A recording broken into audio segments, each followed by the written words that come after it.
কণমানি জলকুঁৱৰী আৰু সাগৰীয় ডাইনীৰ কাহিনী।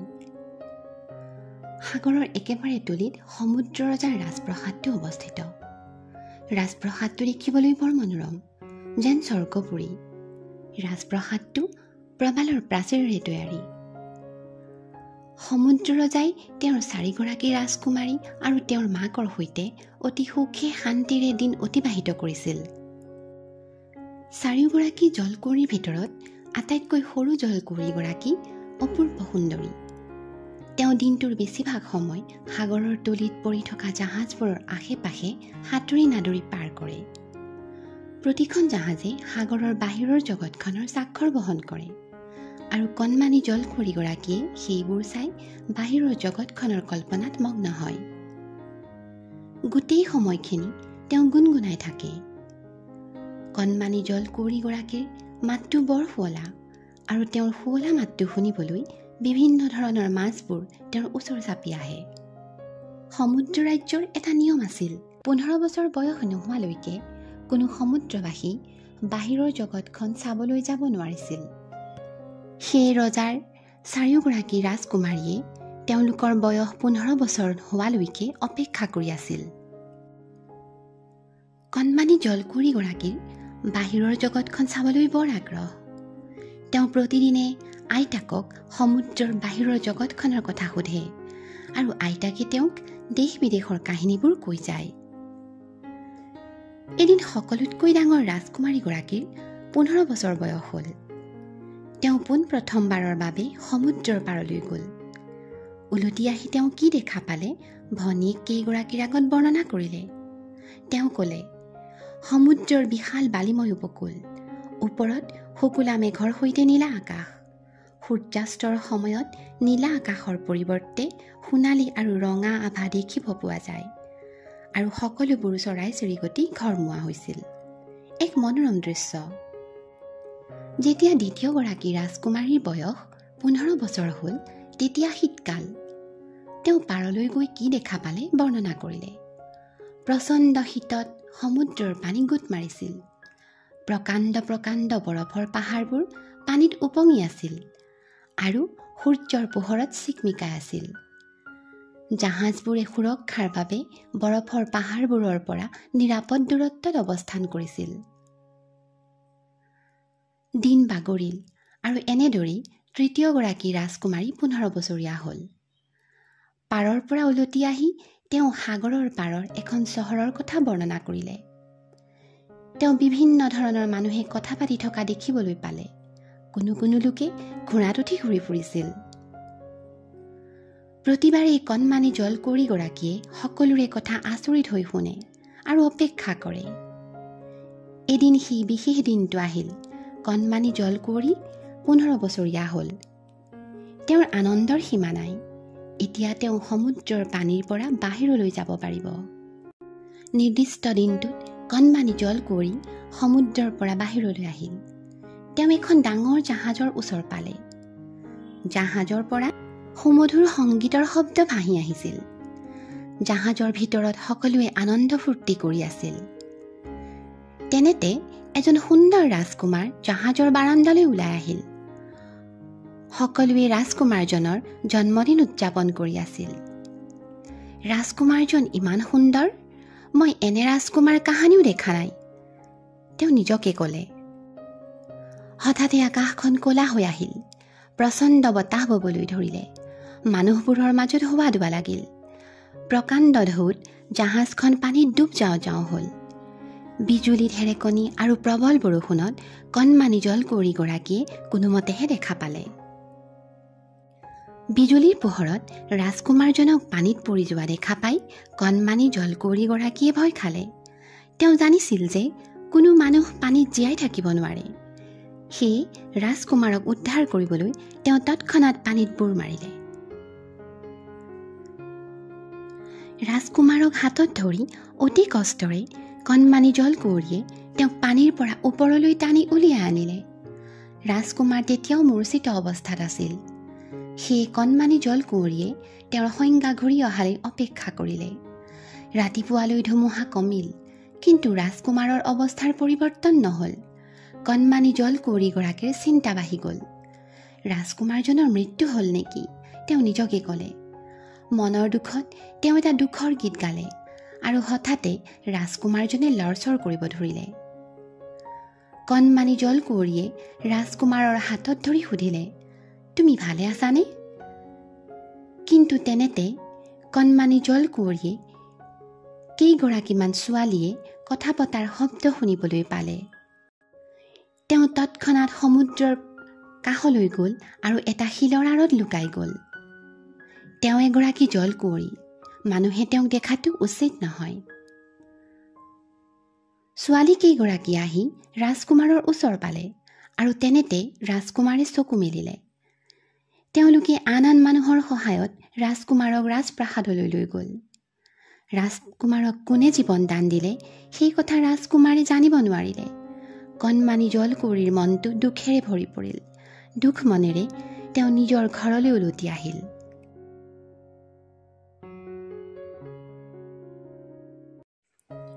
কণমানি জলকুঁৱৰী আৰু সাগৰীয় ডাইনীৰ কাহিনী। সুন্দৰ ৰাজকুমাৰজন ৰাজপ্ৰসাদলৈ উলটি গ'ল। কোনে তেওঁৰ প্ৰাণ ৰক্ষা কৰিলে সেই কথা তেওঁ জানিব নোৱাৰিলে। এই কথা ভাবি কণমানি জলকুঁৱৰীগৰাকীৰ মনটো দুখেৰে ভৰি পৰিল। দুখ মনে তেওঁ ঘৰলৈ উলটি আহিল। ঘৰলৈ আহি তেওঁ বায়েকহঁতৰ লগত একো কথা নাপাতিলে। বায়েক কেইগৰাকীয়ে কণমানি জলকুঁৱৰীগৰাকীক তেওঁৰ নতুন অভিজ্ঞতাৰ কথা সুধিলে, কিন্তু তেওঁ একো উত্তৰ নিদিলে। তেওঁ গভীৰ শোকত পৰিল। এইদৰেই দিন বাগৰিল। উপায়ন্তৰ হৈ বায়েক কেইগৰাকীয়ে আইতাকৰ আগত কণমানি জলকুঁৱৰীগৰাকীৰ কথা ক'লে। তেওঁ কাৰো লগত কথা নাপাতে। মোৰ মৰমৰ কণমানি জলকুঁৱৰী, তোমাৰ কি হৈছে মোক কোৱাচোন, তুমি কিয় দুখ কৰি আছা? আইতাকে মৰমেৰে সুধিলে। আইতাকৰ মাতত কণমানি জলকুঁৱৰীগৰাকী উচপি উঠিল আৰু আইতাকক সকলো কথা বিৱৰি ক'লে। কেনেকৈ তেওঁ ৰাজকুমাৰক উদ্ধাৰ কৰিছিল আৰু কেনেকৈ তেওঁৰ কথা নজনাকৈ ৰাজকুমাৰজন ৰাজপ্ৰাসাদলৈ উলটি গ'ল। মই যদি সেই সুন্দৰ ৰাজকুমাৰজনৰ লগত সাগৰৰ পাৰত খোজ কাঢ়িব নোৱাৰোঁ আৰু তেওঁৰ লগত বিয়াত বহিব নোৱাৰোঁ, মই আৰু কেতিয়াও সুখী নহওঁ, কণমানি জলকুঁৱৰীগৰাকীয়ে পুনৰ ক'লে। এইবাৰ আইতাকে কণমানি জলকুঁৱৰীগৰাকীক বুজনি দিলে। মোৰ মৰমৰ জলকুঁৱৰী, আমি সকলোৱে জানো যে তুমি কেতিয়াও মানুহৰ দৰে খোজ কাঢ়িব নোৱাৰা, কাৰণ তোমাৰ মানুহৰ দৰে ভৰি নাই। একমাত্ৰ সাগৰৰ ডাইনীয়েহে এইটো সম্ভৱ কৰিব পাৰে। তেওঁ তোমাক ভৰি দুখন দিব পাৰে, কিন্তু সাগৰৰ ডাইনীক কোনেও বিশ্বাস কৰিব নোৱাৰে। তেওঁক লগ কৰাটো বিপদসংকুল। সাগৰীয় ডাইনী? কণমানি জলকুঁৱৰীয়ে সাগৰীয় ডাইনীৰ কথা আগতে শুনিছিল, কিন্তু তেওঁক লগ পোৱা নাছিল। ৰাজকুমাৰক লগ পোৱাৰ আশাত কণমানি জলকুঁৱৰী এইবাৰ সাগৰৰ ডাইনীৰ ঘৰলৈ যাত্ৰা কৰিলে। তেওঁ সাগৰৰ সিটো মূৰত বাস কৰে। একো ডাঙৰ কথা নহয়, মই ইয়াতকৈ ডাঙৰ ডাঙৰ সমস্যা সমাধান কৰিছোঁ, কণমানি জলকুঁৱৰীৰ কথা শুনি সাগৰীয় ডাইনীয়ে ক'লে। মই তোমাক এটা যাদুকৰী ঔষধ দিম আৰু তুমি মোৰ যাদুকৰী ঔষধটো পি খাব লাগিব, কিন্তু মনত ৰাখিবা তুমি মোক তাৰ মূল্য দিব লাগিব, সাগৰীয় ডাইনীয়ে পুনৰ ক'লে। ভয়ে ভয়ে কণমানি জলকুঁৱৰীয়ে সুধিলে, ঠিক আছে, তোমাক কিমান ধন সোণ লাগে মোক কোৱা, মই দিবলৈ প্ৰস্তুত আছোঁ। হাঁহি এটা মাৰি সাগৰীয় ডাইনীয়ে ক'লে, মোক ধন সোণ একো নালাগে। মোৰ যাদুকৰী ঔষধৰ বিনিময়ত তুমি মোক তোমাৰ মাতটো দিব লাগিব। বিনিময়ত তুমি 2টা ভৰি পাবা আৰু ৰাজকুমাৰৰ লগত খোজ কাঢ়িব পাৰিবা। মোৰ মাতটো? কণমানি জলকুঁৱৰী এইবাৰ উচপ খাই উঠিল। তেওঁ জানিছিল যে তেওঁৰ মাতটো অতি শুৱলা আৰু সকলোৱে তেওঁৰ শুৱলা মাতটো ভাল পায়। সাগৰীয় ডাইনীয়ে পুনৰ ক'লে, আৰু এটা কথা মনত ৰাখিবা, ৰাজকুমাৰে যদি বেলেগ কাৰোবাক বিয়া কৰায় তাৰ পিছদিনাই তোমাৰ মৃত্যু হ'ব। কণমানি জলকুঁৱৰীৰ মনটো দুখেৰে ভৰি পৰিল। তথাপিও মৰমৰ ৰাজকুমাৰক লগ পোৱাৰ আশাত তেওঁ যাদুকৰী ঔষধটো হাতত ল'লে আৰু তৎক্ষণাত পি খালে। ঔষধটো খাই কণমানি জলকুঁৱৰীৰ মূৰটো ঘৰুৱা যেন লাগিল। ডিঙিত চোকা তৰোৱাল এখনে আঘাত কৰাৰ দৰে কষ্ট অনুভৱ কৰিলে। তেওঁৰ গাটো কঁপিবলৈ ধৰিলে আৰু তেওঁ মজিয়াত ঢলি পৰিল। তেওঁ মূৰ্ছা গ'ল। কণমানি জলকুঁৱৰী যেতিয়া সাৰ পালে, তেওঁ নিজকে সাগৰৰ পাৰৰ সেই নিৰ্দিষ্ট ঠাইত পালে য'ত তেওঁ ৰাজকুমাৰক উদ্ধাৰ কৰিছিল। মূৰ তুলি চাই তেওঁ দেখে যে তেওঁৰ ফিছাখনৰ ঠাইত মানুহৰ দৰে দুটা ভৰি আছিল। তেওঁৰ সপোনটো বাস্তৱ হ'ল। তোমাৰ কিবা অসুবিধা হৈছে নেকি? কোনোবাই মাত লগালে। সন্মুখত ৰাজকুমাৰক দেখা পাই কণমানি জলকুঁৱৰী আচৰিত হ'ল, কিন্তু তেওঁ মুখেৰে এটাও শব্দ ক'ব নোৱাৰিলে।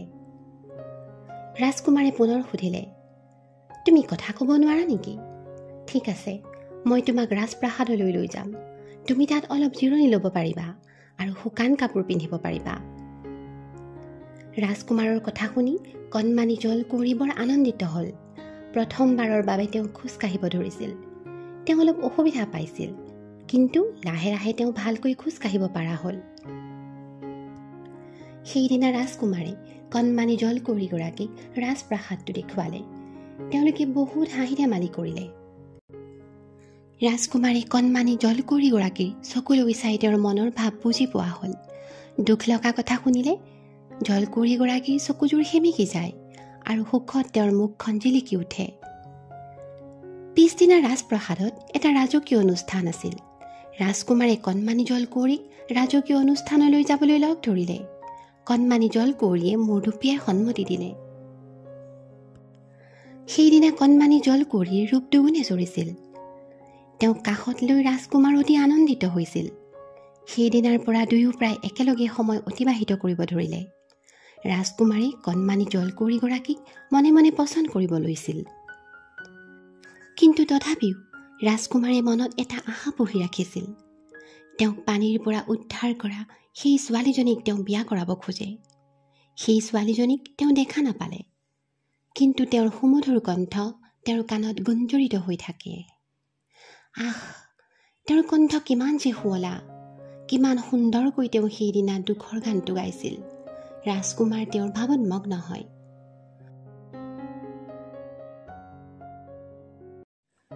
কণমানি জলকুঁৱৰী আৰু সাগৰীয় ডাইনীৰ কাহিনী। ৰাজকুমাৰ তেওঁক পানীৰ পৰা উদ্ধাৰ কৰা ছোৱালীজনীৰ ভাৱত মগ্ন হয়। তেওঁৰ সুমধুৰ কণ্ঠ তেওঁৰ কাণত গুঞ্জৰিত হৈ থাকে।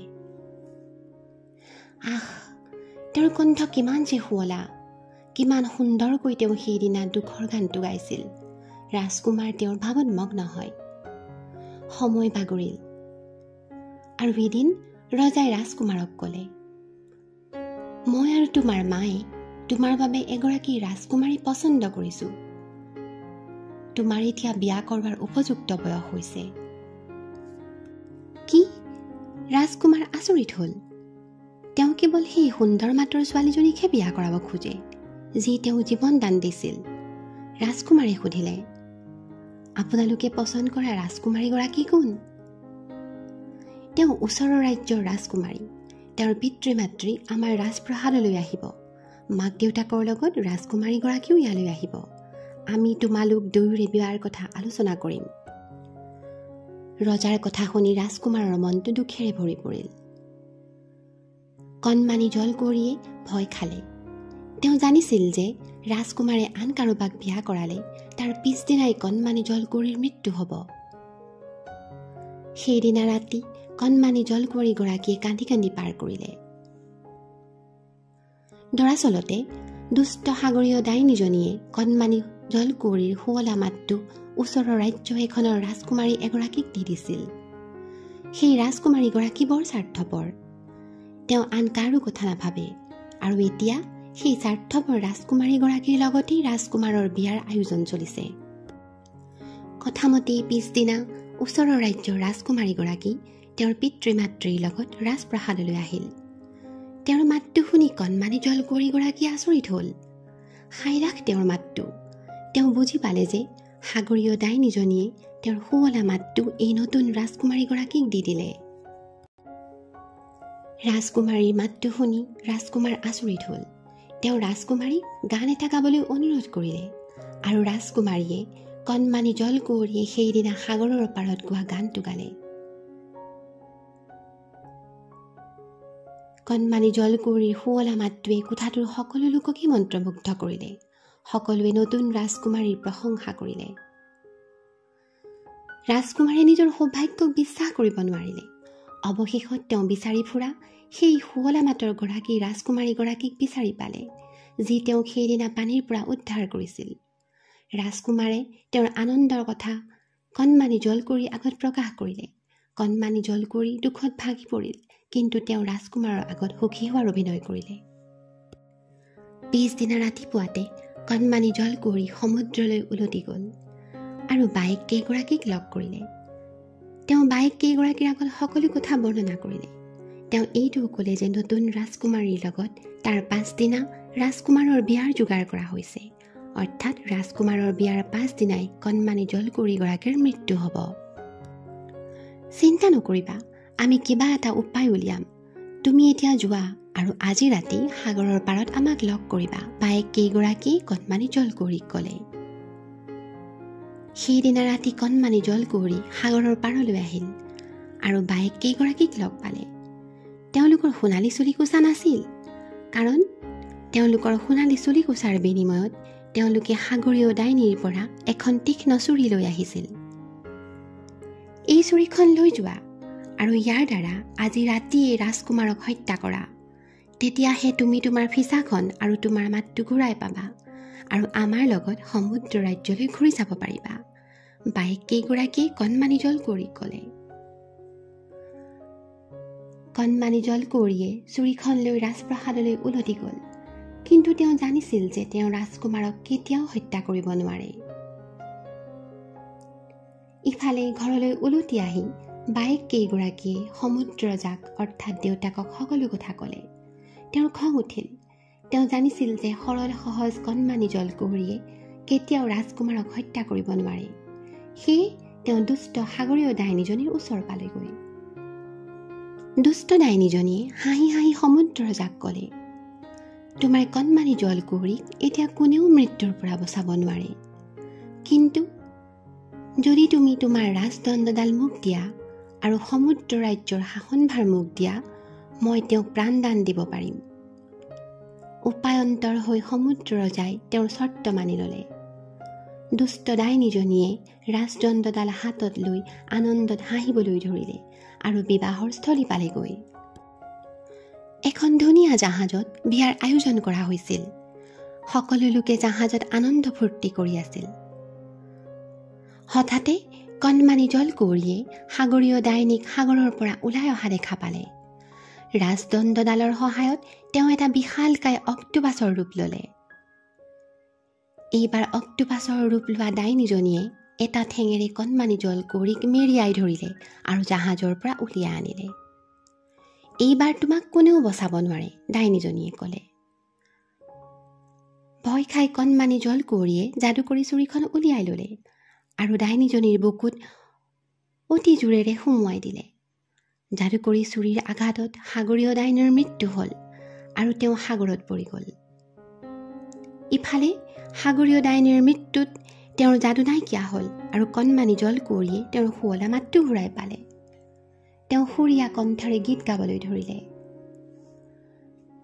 ৰাজকুমাৰে সকলো কথা বুজি পালে। তেওঁ কণমানি জলকুঁৱৰীক বিবাহৰ প্ৰস্তাৱ দিলে। সকলো আনন্দিত হ'ল।